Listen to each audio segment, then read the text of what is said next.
Hello and welcome to the DrivingMaul Show S1E13. Unlucky for some, but not for us because, hey, we're here and we get to talk rugby for an hour, 2, 3, depending on how long we feel like going for, I guess. It's all fun and games, and we have seen some cracking rugby at the weekend.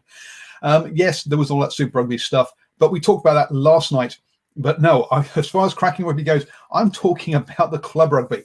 So we'll be having a talk about that. We had the finals in Northland and in Waikato, and both cracking games right down to the wire, or in one case, beyond the wire as well. But on top of that, we've also got to have a chat around about the finances of the different Super Rugby franchises and what Super Rugby needs to look like rather than might look like going forwards. Also, Razor Robinson is asking to go and coach overseas. He's applied for a job, so we'll have a chat about that and what we think about that as well, and any other topics that Stephen Harris can come up with, because he's the only guy with me. How are you doing, sir? I'm very good, thank you, Paul. Once again, privilege and a pleasure to be on the DrivingMaul Show. Always, like I say, good to talk our national game, and especially when it comes to grassroots stuff, Paul. Absolutely. And you know what? Always get yourself a drink, put it in a nice big glass so it looks like water with a piece of lemon, but actually it's gin and tonic. Great way to start the day. Or you can do what Stephen's doing and hide it in an earthen mug. Oh, cool. Okay. Yep, that's my local club up north, the Okaiho Rugby Football Club, and that's their centenary mug. They were formed in 1928, and this is a centenary mug they brought out in about 1980. So there's not too many around there. A little bit like treasure, these particular mugs. So I'm fortunate enough to have one of them. So yes, cheers to Okaiho, even though you weren't in the Bay of Islands final on the weekend, and I'll touch on that, Paul. Now, it's Northland's centenary this year, isn't it? Yes, it was, but it's been put back to next year. So, and probably rightfully so, given what these super extraordinary times that we live in at the moment. Unprecedented, that's the word that we live in, Paul. And I love a dollar for every time I heard that word. Just pushed back to 2021, a little bit like a few things, Olympics. To name, you can't push back your centenary. The centenary is this year. You can push back your celebrations, but you can't push back time, folks. Okay, time keeps on going. Time stops for no man, as they say. So better late than never. Better late than never, Paul. Absolutely. So Cam, if you're watching, which we know you do watch in Northland, we need some centenary mugs for that nice earthenware ones that we can put in the fridge, get nice and cold to put our beer in. And have a drink. So yes, Cam, we're looking forward to our centenary Northland rugby mugs. Definitely, because you know what, you gave Stephen a hoodie at the weekend. I got nothing. It's just I'm feeling left out. He wasn't there. Sorry, Paul. Hey, maybe next time you make it up to. Hopefully, you'll make it up to a couple of road trips up to Whangarei with me. But I've got to say, people, it was a very surreal experience driving back from Waipu. Now, I did get an exemption to head over the Bombays, over the Brenduins the weekend. The Bombays are the other way. Get it right, mate. But it was a very surreal experience driving home with very little traffic on the road. Very, very weird. The only thing that was missing was the alien spaceship that hovers over in the middle of the road, and it's a case of beam me up, Scotty. Oh dear. I think Ashwin's looking for a freebie as well. He's Indian. With his times 3. Good evening to everybody who is joining us in the live chat. Look, we come to you at 8 p.m. every Monday, and the DrivingMaul Show is really talking about the rugby that's happening off the pitch on the whole, but also looking at grassroots rugby as well. If you want to have a review of the top flight rugby from the weekend, then check out our review shows on a Sunday evening. Good to see people joining us not only on our Facebook page but also on our YouTube channel as well. Simon, Jordan, Nocturnal Rights, good to have you all there. And if you are on YouTube, don't forget, you can use the old super chat and the old super stickers there.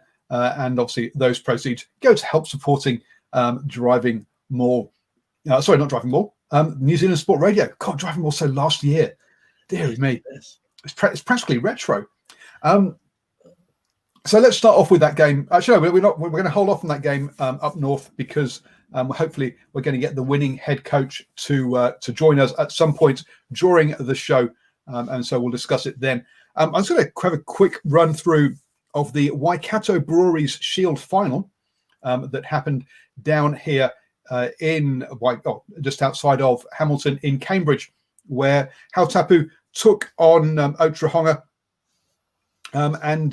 Look, Hautapu had a 13-7 lead. Then on half-time, their Dutch international, Josh Gascoigne, went through and scored under the post to make it 27. Now, Hautapu, the reigning champions and the defending champions, also had been the standout team during the regular season. So you've got to say, look, things were looking ominous at that point. If we go back to last year, Otahonga had a few players from overseas. They've got a sawmill down there, which is where which gives jobs to some of the rugby players who come over and on sort of 1-year working visas, etc., to work there. And obviously, but with these lockdown times, not so many players able to travel.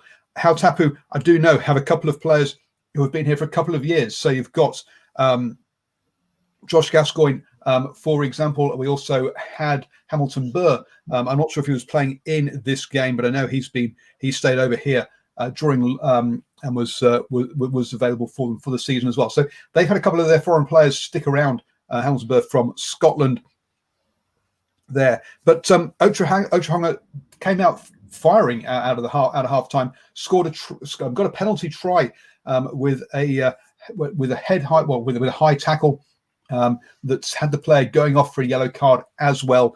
They then managed to score 2 more tries during that while there were 1 player up to go 28-20 ahead. So to come back from 13 points down to lead by 8 points, big turnaround there.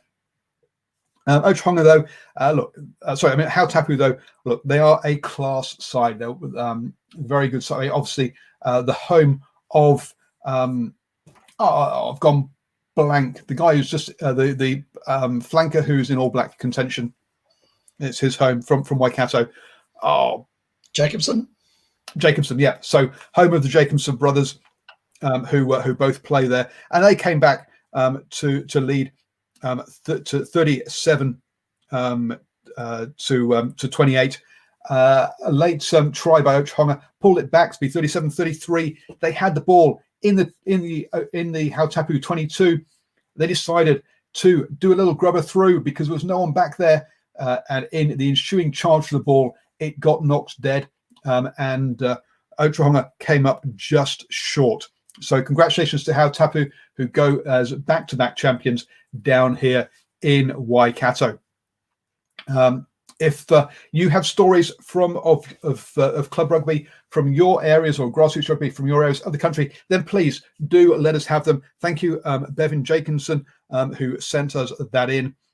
He does the live commentary on their live. He does the commentary on their live stream from there. So thank you so much for that. For that update from him. And I say, if you have your updates from elsewhere around the country, then please do let us know. So moving on then,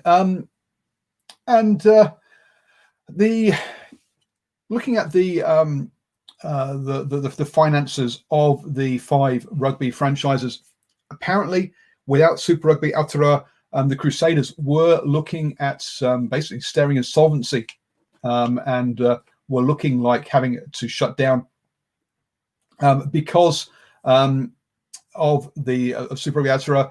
They managed to not have a 7-figure loss this year. and they're actually going to have a small. I think they're still going to have a small loss, but they'll be very close to being in. They're looking to be a small profit next year. So Crusaders going to have a little bit under. But breaking news, Stephen. We have to stop all of the show at this point and say thank you, Mr. Jordan Clark, for your small donation to us using the old super chat there on YouTube. If there's a topic you would like us to talk about, then let us know and we will talk about it. Because hey, if you put your money, and we'll put our mouth where your money is. If you that can be our new strategy. We'll just invite guests to donate money, and we'll talk whatever they want to talk about. We'll talk about. I like that strategy, Paul. Absolutely.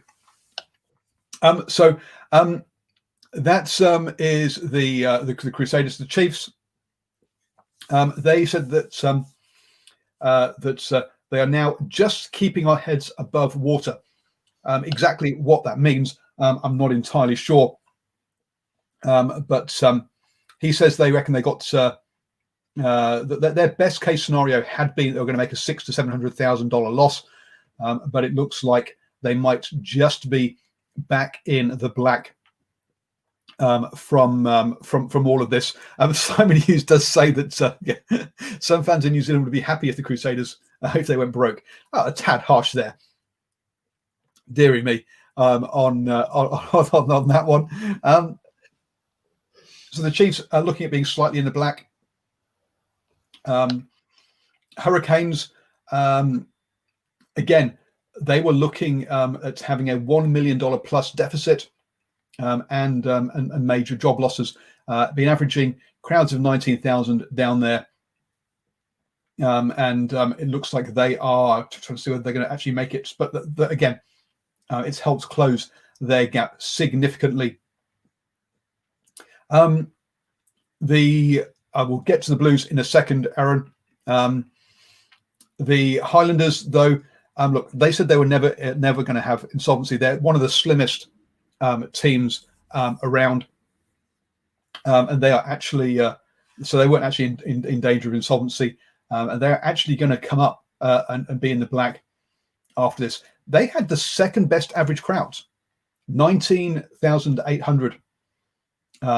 Before we're averaging before that last game closed. If they got that last game as well, they would have had a cracker there, Stephen. For the Highlanders. And does it surprise you that the Highlanders are averaging better crowds than the Chiefs, Hurricanes, and Crusaders? Yeah, it does. Obviously, they do a lot of work on their social network. If you check out the Highlanders social network, they do some pretty extraordinary stuff in behind the scenes. And I think your supporters down there could actually see an improvement with that team. Not to mention, have you still got students down there at the minute? Yeah, I think they had students down there. Yeah, during those respective levels. And to be honest, it's a great experience there. And the Highlanders were playing. I think they were encouraged by some of their performances in the earlier round, because let's face it, they were a heck of a lot better in Super Rugby Aotearoa than they were earlier in the season, Paul. So yeah, kind of yes and no, if you know what I mean. But I think people go there for the experience. I've heard people say even when it's only half full down at the at Forsyth Bar, it's quite the experience. Yeah, and I say one of the places I would like to go is to go to the zoo. I'm slightly disappointed that now that the zoo doesn't wear animal onesies anymore, because I was really looking forward to buying an animal onesie and going and standing watching a game in the zoo. But there you go. Rabbit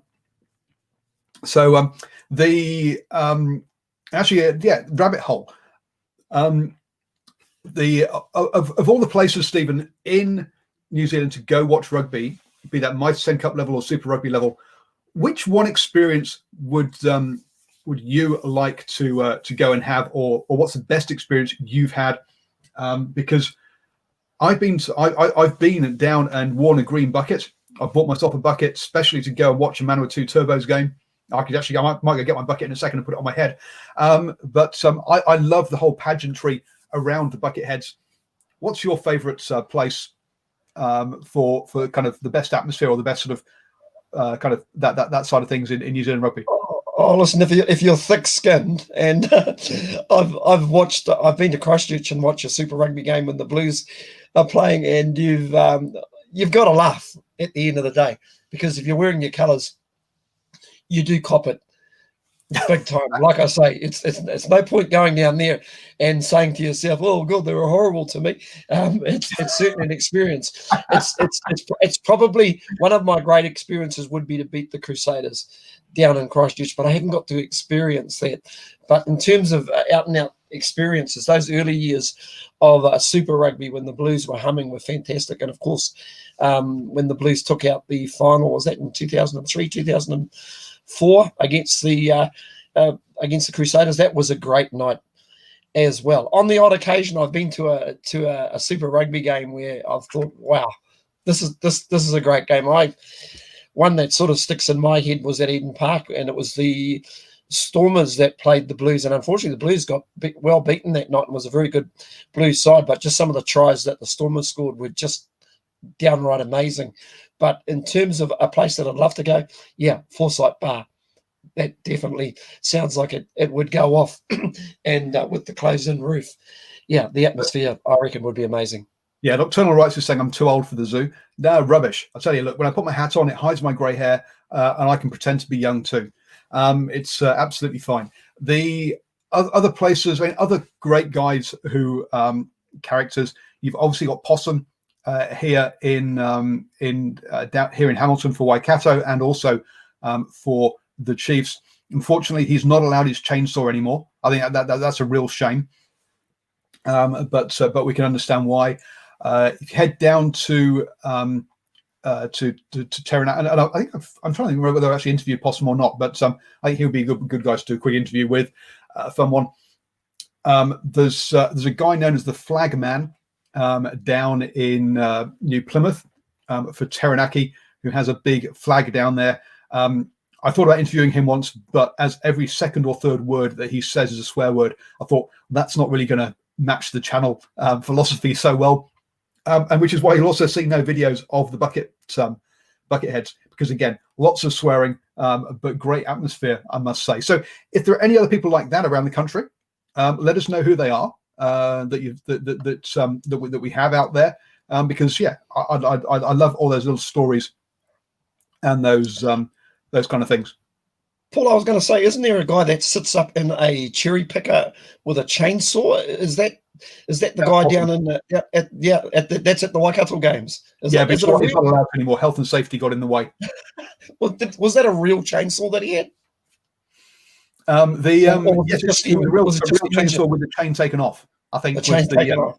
Yeah. So that he didn't. Now you're going to have to talk for a bit while I send the link again to our guest. So find something to talk about that's to do with rugby.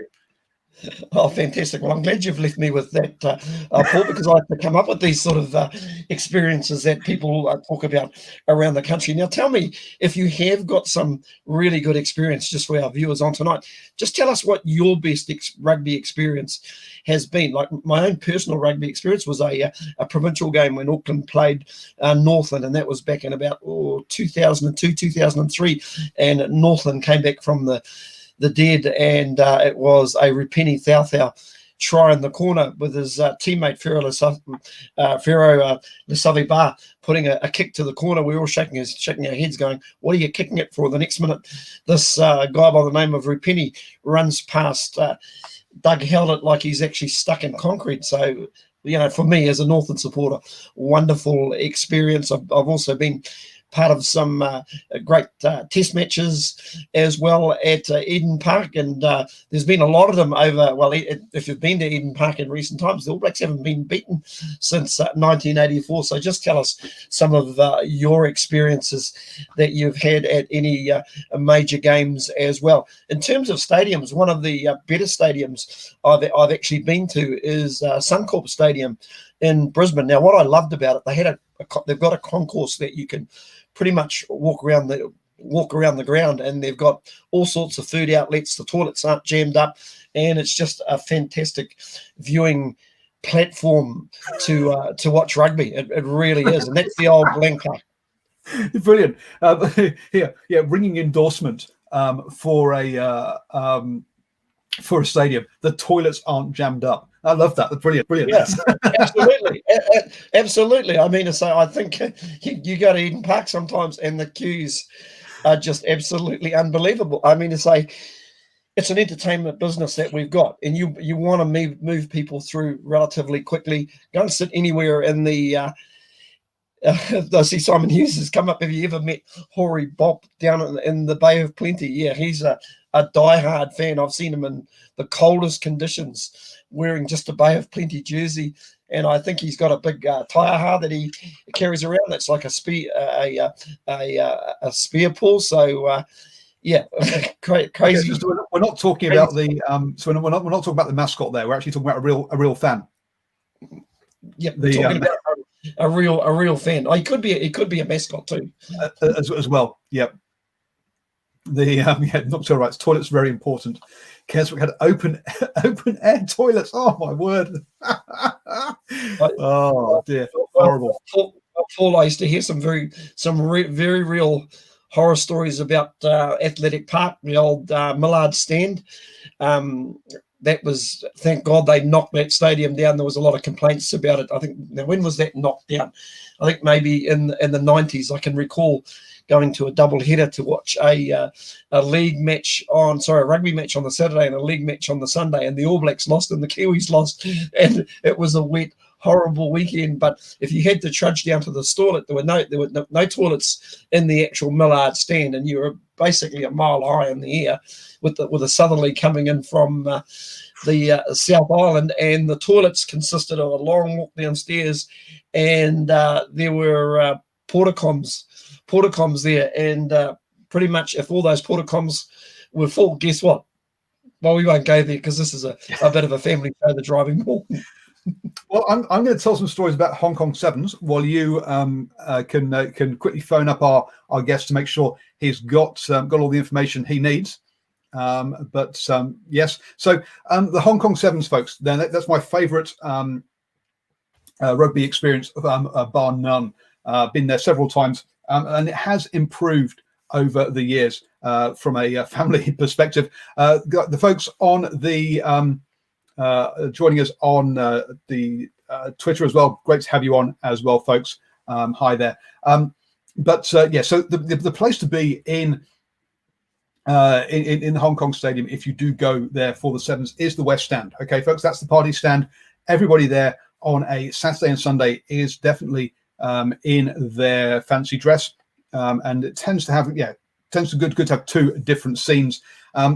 So Friday nights, by the way, is rugby jersey evening. So that's where everyone wears their jersey, but they get dressed up for those 2 nights. Now they've cleaned it up because the back of the stand, this is a concrete stand, folks. It used to basically be the toilet. So people just stand up at the back of the stand and urinate, and they basically then flow down the steps and flow down the seats all the way down. They've stopped that now. They actually have stewards at the back there to stop that. It is now also over 18s only. When my first year there, we basically had all the teenagers, all the 16, 17-year-olds downstairs, basically snogging and ignoring the rugby, whilst all the adults were partying upstairs and watching the rugby. So that's all stopped now because, as I say, it's over 18s only in that stand. They've also got rid of jugs because, and they now have plastic cups, because in the old days, all the jugs used to get thrown around, which caused a bit of a mess as well. So would encourage you, definitely go to the Hong Kong Sevens, sit in the West Stand. And if you do, if your outfit has a hard hat, that's a really good ploy. Something like a safari hat, a safari helmet works well, as does a builder's helmet, because again, you'll end up with various bits of pints of beer, etc., being thrown around. Having something so that it bounces off your head quite nicely without hurting is also a very good move and a good tactic. So builders uniforms, safari helmets, anything army related with a helmet, a good move for your Saturday in particular. Sunday a bit more calm, as basically everyone's so hungover that they can't, basically it's just survival by Sunday after 2 extremely late nights on Friday and Saturday night. But those, yes, Hong Kong Sevens weekends, absolutely brilliant. I've got to add to that, Paul. If you're at the Hong Kong Sevens, you'll see a lot of people wearing T-shirts that say who ate all the pies. And I must admit, my first experience up there, I was thinking, what is this all about? There are all these probably ex-English nationals all walking around with these T-shirts on, who ate all the pies. Well, we eventually found the guy who ate all the pies, and he literally had eaten all the pies. I don't know. Did you see that chap, Paul? He's a rather rotund. Rotund. That's the word I was looking for. Gentleman. A bit like the gentleman who dressed himself as an avocado at the Sydney Sevens. I don't know if you've seen that. Or he has the green avocado bit, and his belly sticks out where the stone would be. That's a nice one. Aaron, yeah, great point. When you can take your coach to Caresbrook, not coach. Oh, dear me. I love this idea of carrying a couch and sitting down, and also to the cricket as well. I believe so. That sounds like a great great one to do. So the Blues thought everything was going to be fantastic until obviously the last game was shut down. I know Aaron is asking whether the government will bail out the Blues because of that. But look, the government has already bailed out rugby to several $1 million. So yes, I think they've already done that. So yes, that last one obviously has hurt the Blues a bit. But so look, the sellouts and the two big crowds before that really did help. The one thing though that comes through all of this is when they're talking about next year and going onwards. And the constant thing that comes through this from the CEOs is we need 7 home games a year to make a profit, and that 4 home games, which is what they get with Super Rugby Aotearoa, just is not enough to do that. They can probably just about break even on 6 home games, but they need 7. So I guess, Stephen, is 7 home games enough for the fans, do you think? Yeah, I don't. Listen, I thought it was about right this year. If you ask me, I personally think some of these franchises have got to take a little bit of a lead from someone like the Bay of Plenty Steamers. Listen, I've heard from a very good source that they have basically invested in an apartment block, and it's starting to return some dividends at the minute for that particular union, the Steamers, and we also know that they're working with Andrew Forrest or Twiggy Forrest at the moment to maybe have their own Super Rugby side as well. And I believe, if anything we've learnt from Super Rugby this year, less is more. Stretch it out even more, and then people will get picky about what games they're going to go. And I think that's the issue that a lot of supporters or rugby supporters had. If you, Cameron Pike reckons, remove the booze restrictions at home games. Cam. If you do that, Cam, that's fine. But there needs to be a section where that happens in, and a section for people that don't want to be hassled by that. So I reckon do that for the West Stand. The East Stand is for people who don't want to be in that, who don't want to be messy, because West Stand's where I go and sit. So hence I like the idea of no booze restrictions in the West Stand, and the East Stand for those people who want to not have beer poured all over them. Yeah, it just means that shorter season. It just means that these franchises may have to trim their costs, maybe shorten up the amount of staff that they've got on board, and maybe use contractors, Paul. Maybe so. But what I like the idea of is that you say this year worked well. So actually, I quite like the Australian idea of this Super 8s business, of where we have the Super Rugby Aotearoa, which happens over 8 weeks. Now we know we've got a window of 18 weeks because that's what Super Rugby used to take up. 18 weeks. Is that right? Yeah, 18 weeks plus playoffs. So actually, we've got a window of that long at least. So why not have? So I'm happy having that 8 weeks first up. 10 weeks first up for Super Rugby Aotearoa to happen, and then go into some sort of finals games where you have the champions. Well, you can say top 2 or the top middle two, bottom one, whatever, from gone blank, New Zealand, Australia, Japan, and maybe South Africa, but I would keep it within time zone, and then have 2 or 3 games within that. We have have a cup section, have a bowl section, have a plate section, and that way you can then sort of you get your own title, the best of New Zealand, and then you get your sort of your world title, well, not really world title, but your kind of Asia Pacific title afterwards. Maybe include Major League Rugby in that as well, in some sort of way, and that way I think you keep them as separate competitions that are kind of joined and continuous. Paul, but the other thing I was thinking about, we could also have maybe a semi-final and a final, and basically the takings actually get shared around the franchise, even though obviously top qualify, you'd want them to have the home game. That's also an idea as well. It'll extend the season by another 2 weeks. Yep, and that's it's another way of doing it. But the question, I guess, is if you think that whether that's enough money to share around or not. I say they are saying that they do reckon that they need, or they are saying that they need 7 to 6 games really to be commercially viable.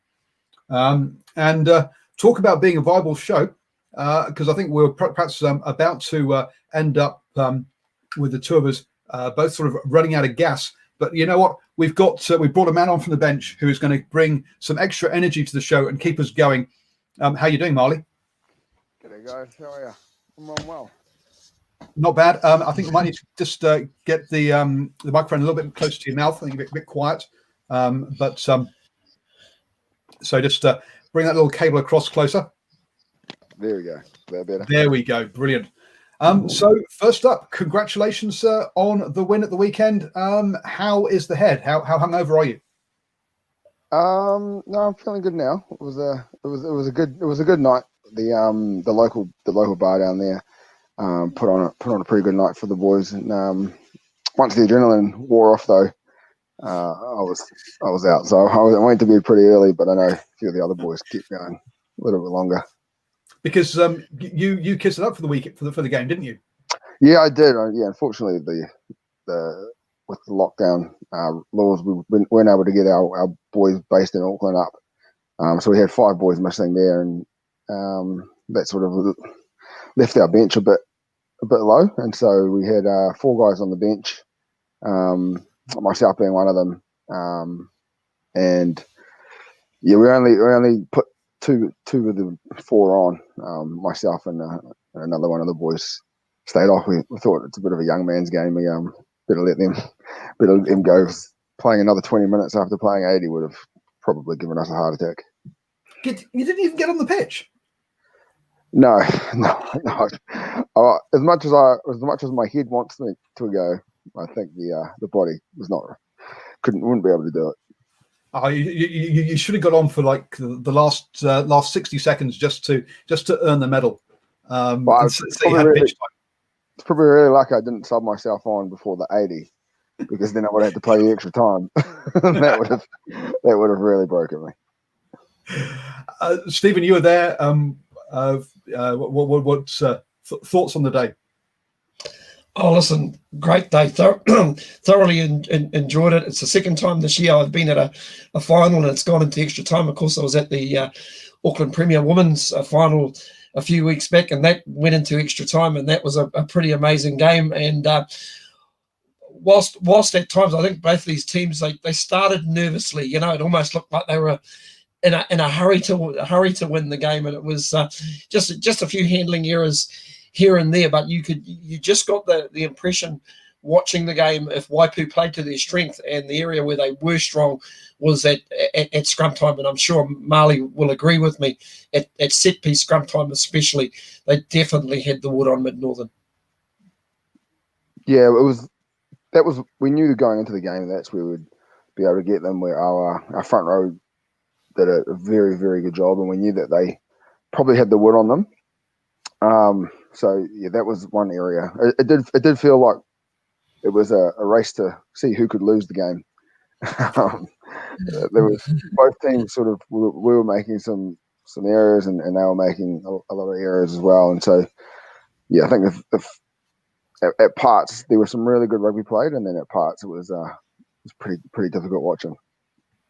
Yeah, interesting. Just to recap for anybody who's watching or listening, the halftime score was 8-5 to the visitors. Now it was the home side that opened the scoring. Pisi Leilua finished off a very good try in the corner with a nice dive, which is something that all the wingers seem to be doing these days. The overhead dive with a one-handed put down, but he just got it inside the line, did really well. And then of course Mid Northern came back with a really good try themselves. KR Lee Unuai scored a brilliant try on the left-hand side. And he looked quite dangerous, didn't he, on that left wing, Marley?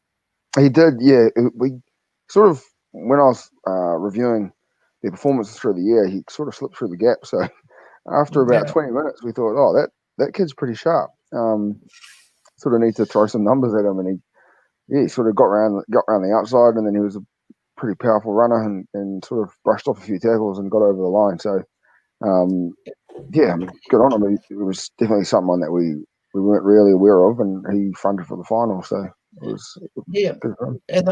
And they were very creative in the midfield too, with obviously Johnny Cooper at first time showing his class, but also Horsham and Kalani going. There's a famous name, but they were just creating enough on the outside to get the ball wide as well, Marley. Yeah, they were. We knew that they would be strong in there, so we were throwing our defense, trying to get them up quick off the line and push them wide. So we thought they'd be a little bit weaker on the edge. But yeah, after the first 20 minutes, we started to realise that they were pretty strong out wide. So we had to adjust our defence a little bit. And the boys did that well. Pardon? I was going to say, on saying that, you had a midfielder yourself in Philip Monaco, who, boy, takes a bit of stopping as well. Not only is he a big midfielder, but he's got a bit of pace to go as well. What does Philip need to do to go to the next level? I think he just needs to be given the opportunity. Like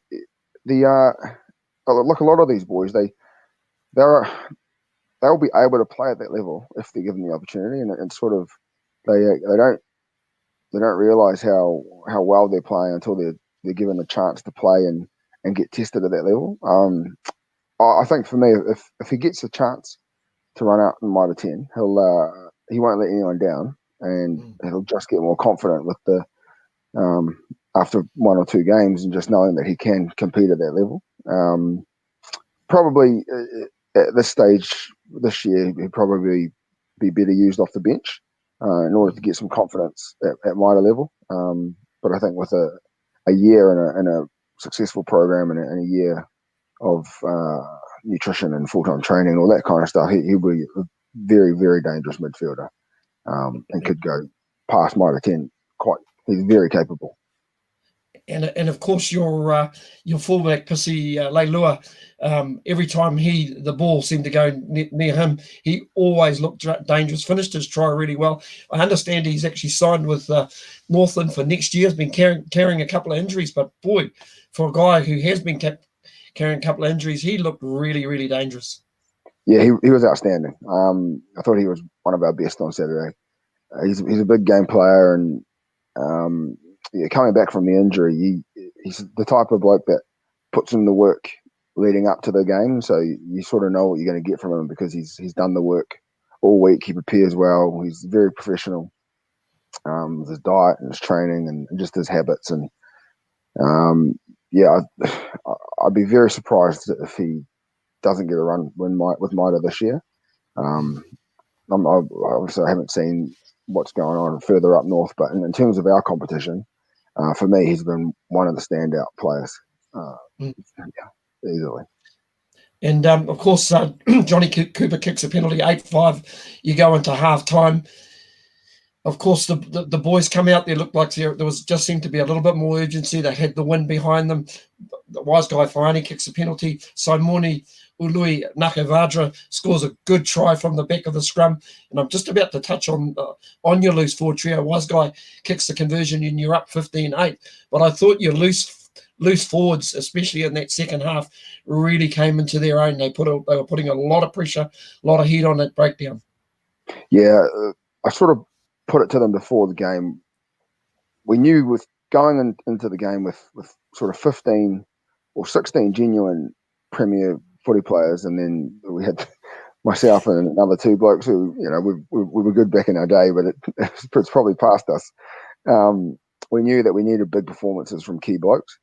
And I sort of put pressure on our loose trio to be that key, to be those key men on the field, and they really delivered in the second half. The defence and coming up off the line put pressure on Mid Northern right throughout, and I think they struggled to get a lot of continuity in their phase play, just with the boys being so disruptive. Pops our number 6 was outstanding. Our 7 Ricks was carrying an injury, and he got injured quite early in the piece and just stayed on the field and went for another 90 minutes after being injured. So he was outstanding. And then getting Simone on at halftime, they just grew another arm in the league for us. But I mean, I'll be honest, I thought with the wind at your back, with the extra points that the wind normally brings, I thought at that point you guys had it sewn up. But it wasn't to be, was it? They came back at you even into the wind. Yeah. I mean, I think most people would have thought you had it sewn up with the wind at our back, and up by 7, which probably just didn't execute a few of the things that we needed to in order to close the game out. Probably tried a bit too hard to express ourselves, or express themselves with their creativity. I think there's a few lessons to be learnt from that final in terms of just how to close the game out with the wind at your back and just playing territory and just really, especially when we had the defence that we had. I think if we had just parked them back in their 30 and their 20, they'd struggle to get out of that area, and we could have made it a lot easier on ourselves.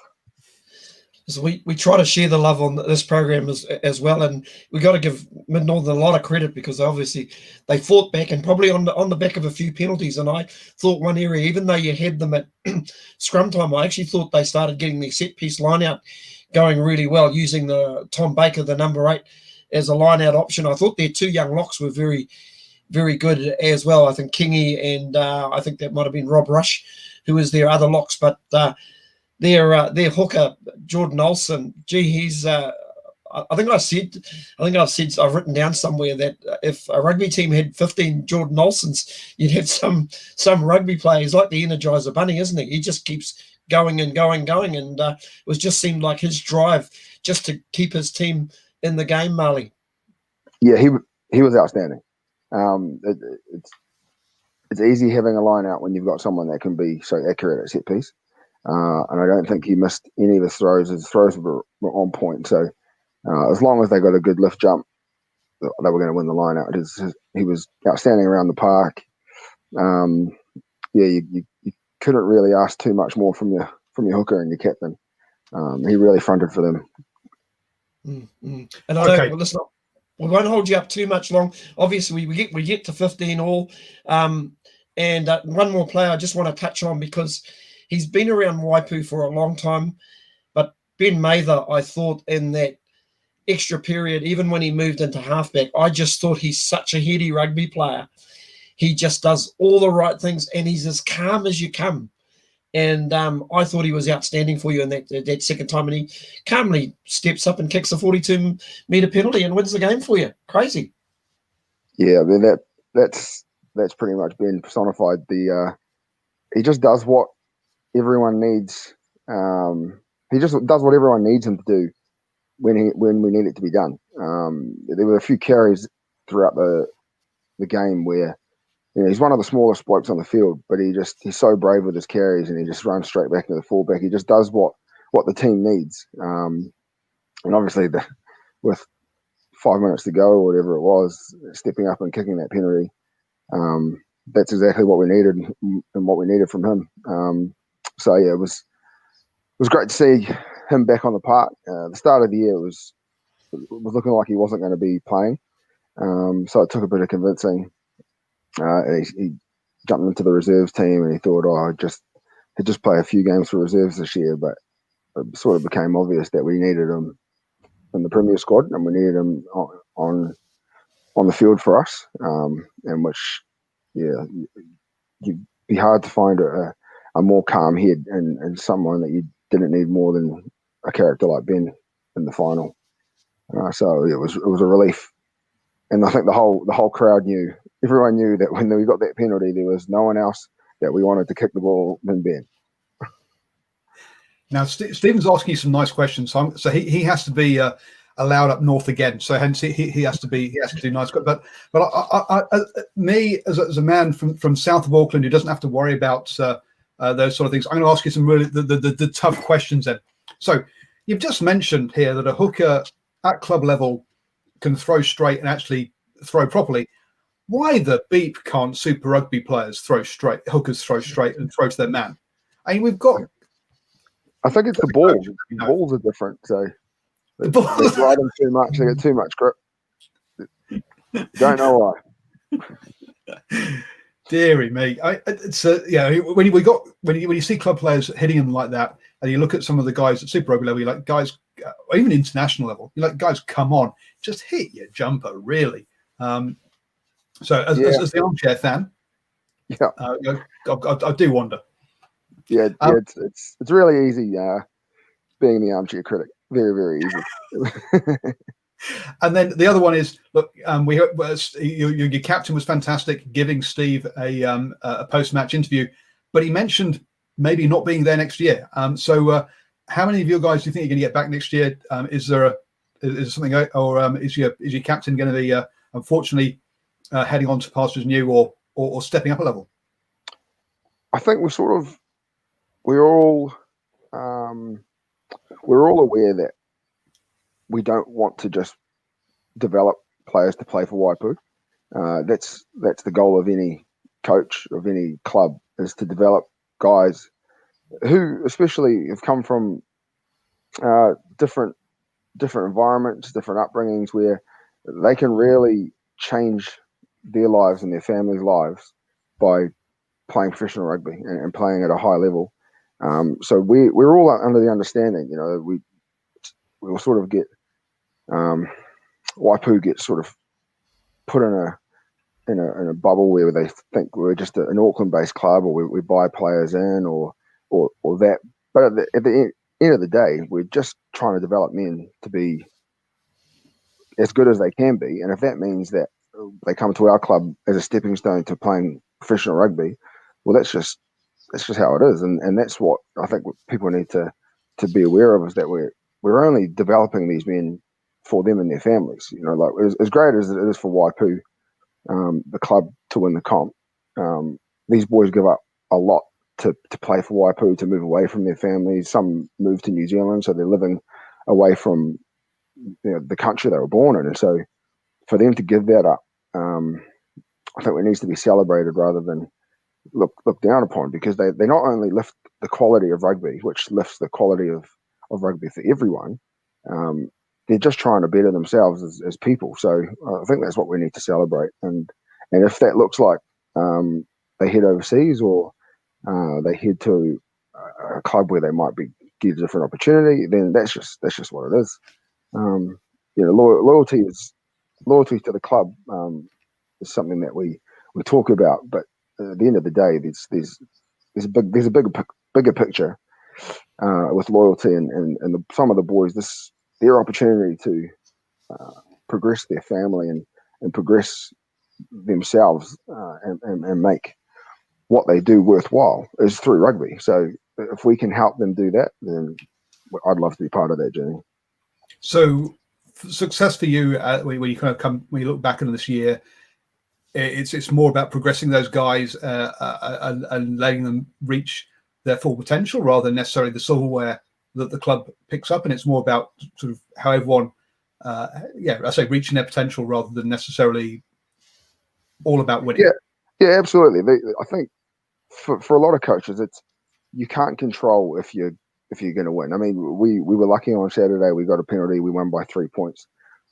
it could have very easily gone the other way, and that doesn't necessarily mean the season's unsuccessful. It's just a few calls can go your way, and so you don't base your success on the final score. Yeah, it is great that we won, but we can't base our success off that. So from the start of the year, and for anything to do with people development, success comes from progressing individuals, and so whether that was a 19-year-old getting his first cap or a 25-year-old getting a Mitre 10 contract, success for everyone is different, and so if we can just find success with each individual, then the result should look after itself. So it's just really putting the focus back on the process of getting success. And I think for having some local boys in the team, and that was success for me, and then getting some boys into Mitre that weren't in Mitre before, that's success for them. So yeah, that's just what it's really about, and the result's great, and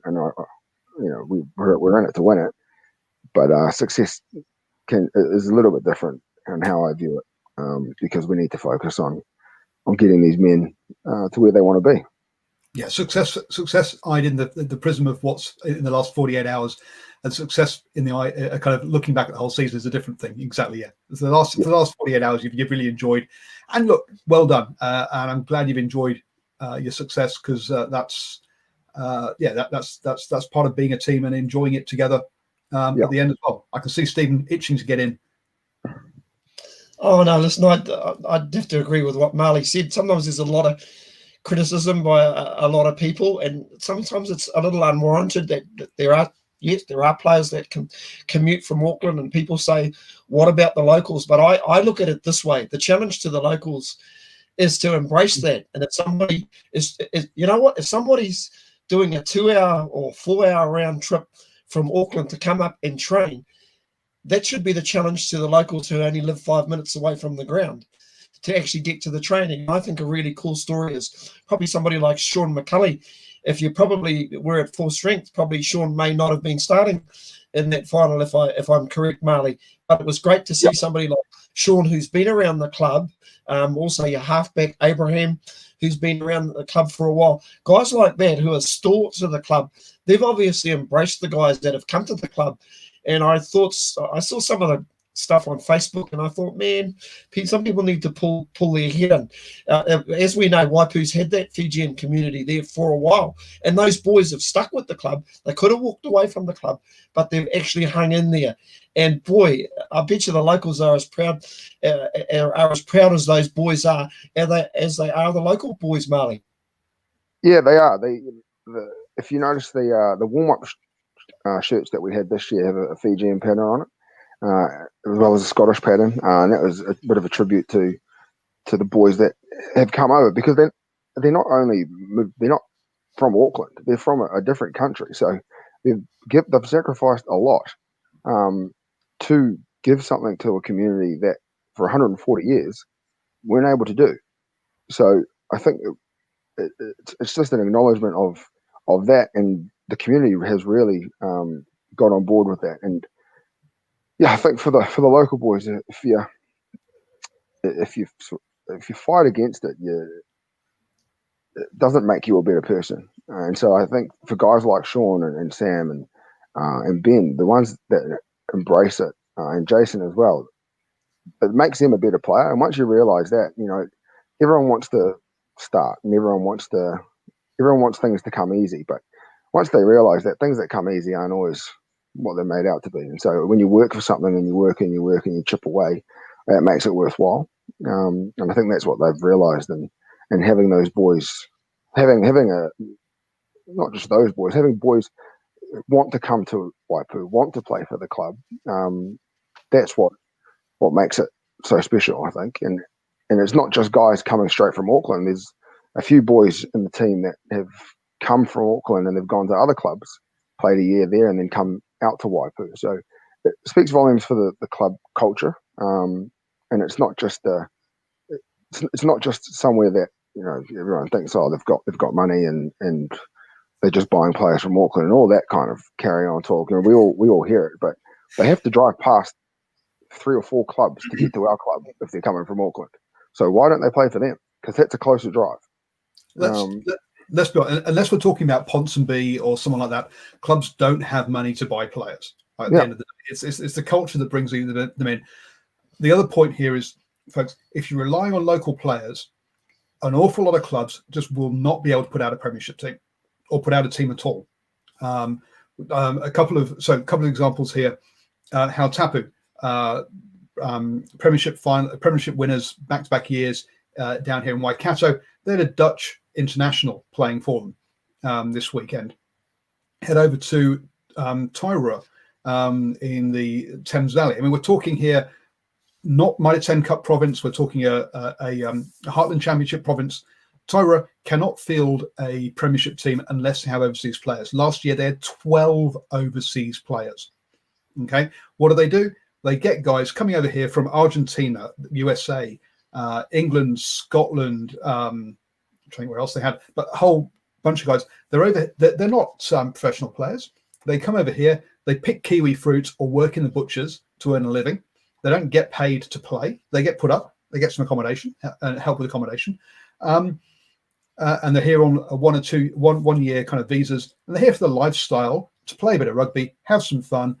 But this year, because the borders are closed, Tairua didn't have a Premiership team. They only had a reserve team. So people who are complaining about some sort of non-local players, seriously, folks, you're not going to have a team if you just rely on local players nowadays. No, crazy thing about it. Crazy thing about it, Paul. I think every club at some stage in Northland Premier Rugby has had players commute from Auckland. So it's to me it's a very, very crazy argument, if you know what I mean. I must mention Mid Northern's contribution as well, because I know talking to a couple of people from their club on the weekend, they are a young team, and if they're able to hold on to that side, and I'm sure they will, boy, they're going to be a tough side to beat in the future, aren't they, Marley? Oh, they 100% be a very difficult side. If they can bring 95% of their squad back next year, just even playing in a final. I was speaking to the coach after the game, and he said that's a few of those boys, it's their first final. If you sort of play school or club rugby up here, and you're not in one of the main age grade school or club, you're not actually going to get any final experience. And I wasn't aware, but they didn't feature at all last year in the top four. So to be a finalist this year from where they were last year just shows the amount of work that they must have put in on the off season and throughout the year. And if they can hold that young team together, especially with Jordan as well being a skipper, you've got to have some leadership. If they can hold that squad together, yeah, they'll be very dangerous in the years to come. Yeah, congratulations to Corey Anderson, and of course to Jordan Olsen with that particular young side. Yeah, no. Well, Graham Hughes made the same faux pas on the weekend, so I've got it living rent free in my head. No, I don't think Jordan Highland will be moving into hooker anytime soon. But yeah, Jordan Olsen. He's big enough, though. He could probably move to loose. He could move into loose forward. So, listen, best luck to Mid Northern and their club up there in Hukaranui. I'm pretty sure they'll be a dangerous team to watch in the future. And Paul, if you've got any other last minute thoughts, one more question. One more thing, okay? We've been talking about rugby experiences from a fan point of view. So bucket heads, about possum for Waikato, and about the zoo. But Marley, you had the bagpipes. I loved it. Absolutely, having a bit of something a bit different, a bit of something that's unique to, or not unique. I mean, obviously there's bagpipes elsewhere in the world, but something that's special to your club. It's great having that.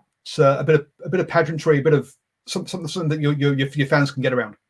Yeah, it's actually way more uplifting than I would think it would be, having the bagpipes playing. Myself, I'm half Scottish, so with the first time I ran out and I heard the bagpipes, I thought it was so uplifting. And then every time we get some points, get a try or a penalty or whatever, they start playing again, and it is really, really cool. The boys really enjoy it and they really get amongst it. Yeah, it's so unexpected as well, and just to run out to the bagpipes, it really gets you going. So the quick question is, obviously the camera work was a bit dodgy and was just on the pitch. Do you have a bunch of Highland fling dancers on the sideline as well, just as your cheerleading group? Yeah, they come into the change rooms after. Put those two swords down and dance around. Yeah. Marley, it's been an absolute pleasure having you on. Thank you so much for coming along on for a chat. We've run out of time, folks. So I know we had some questions in the chat there about the future of talent in provincial in Northland club rugby, and how's that look for the province going forwards and stuff like that. Maybe we'll get you back for another show, or maybe we'll get a recorded question we can play during it. But thank you so much for joining us this evening. Thank you, Stephen. Obviously, the voice of Northland rugby. The commentator of the final. Great to have you back, folks. Folks, please do like the Facebook page. Please do share it around amongst your friends, family, and even enemies. You know what? Hey, inflict us on them too. We want all the followers we can get. We're going to be trying to get out to. We're going to be talking to Auckland and also North Harbour about what they're doing with their club rugby, and maybe we'll be able to help them with their finals as well. You never know. So, folks, please do stick around, because we do love grassroots rugby here, and we will be getting around the Mitre 10 Cup as well. So enjoy your rugby and catch us next week at 8 p.m. on Monday evening.